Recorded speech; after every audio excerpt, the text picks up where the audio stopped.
Bên kia hình như là dưa các bạn ơi. Đi xem nào.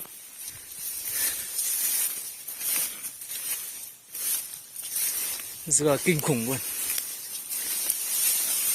Quá nhiều luôn.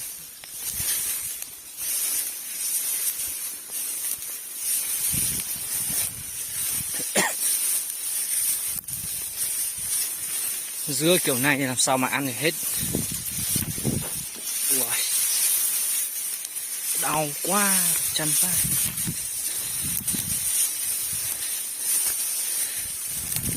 Đúng là dưa thật, không phải bí.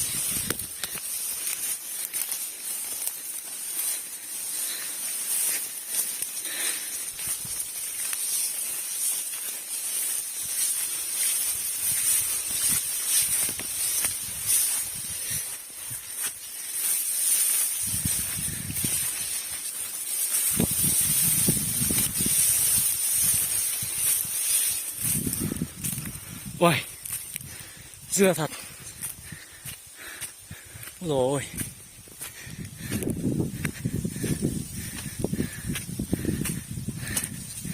Kiểu này thì để ai ăn bây giờ?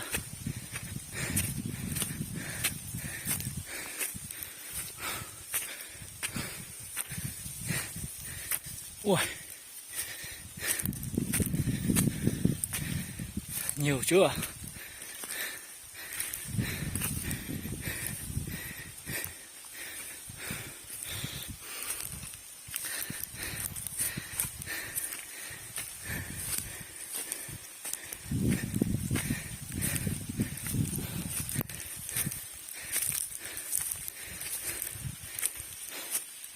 Ui,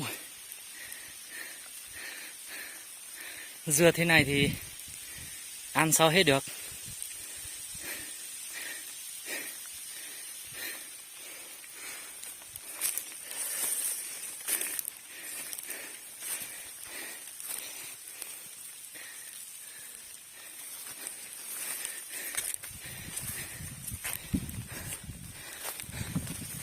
Trông kiểu gì mà ra dưa nhiều ấy nhỉ?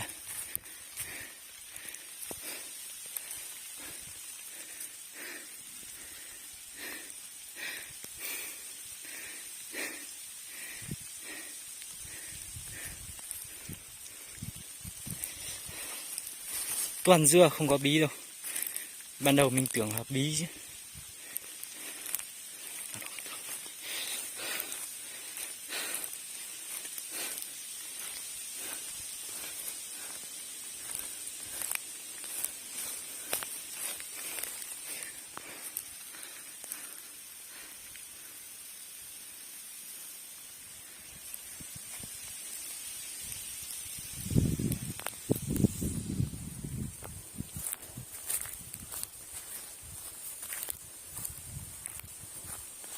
Rồi. Mưa rồi. Kiểu này là phải về. Mưa rồi. Ui.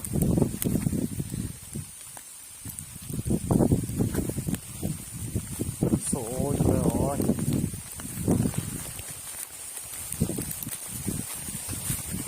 Về sau được đây. Kiếm cái túi bóng. Đây rồi.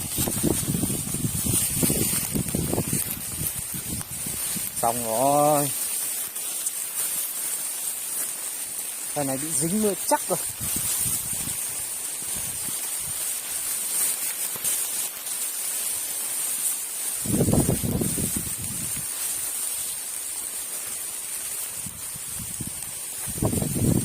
Đi đến tận bên kia thì chắc là ướt hết thật rồi. Quả này xong rồi.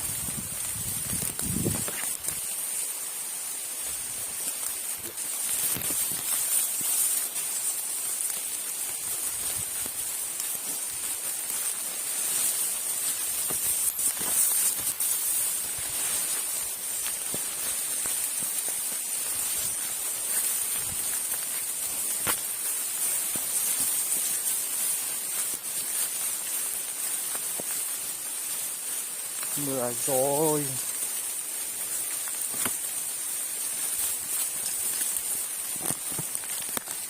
Ướt hết máy rồi.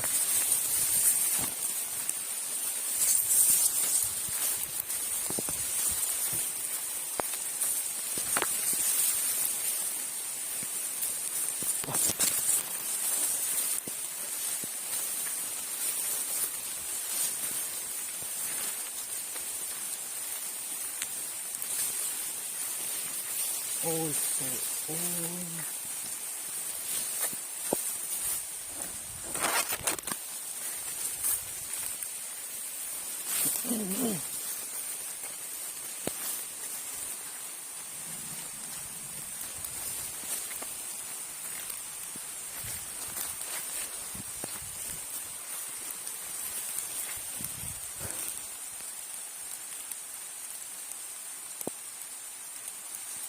Không biết đường đâu à?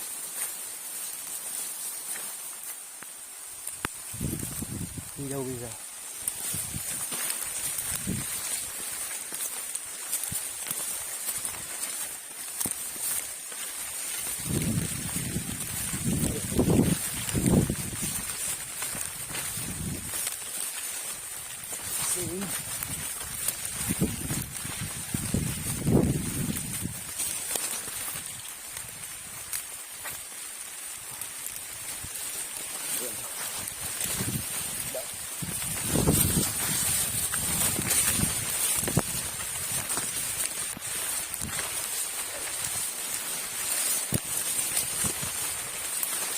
Ướt hết rồi.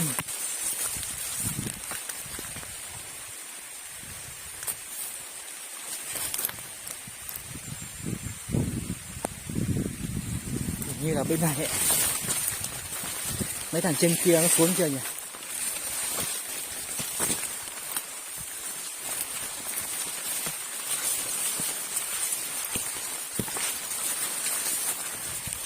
Ôi.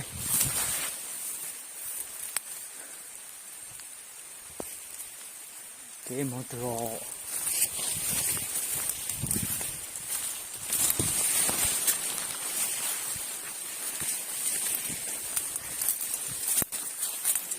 À đây.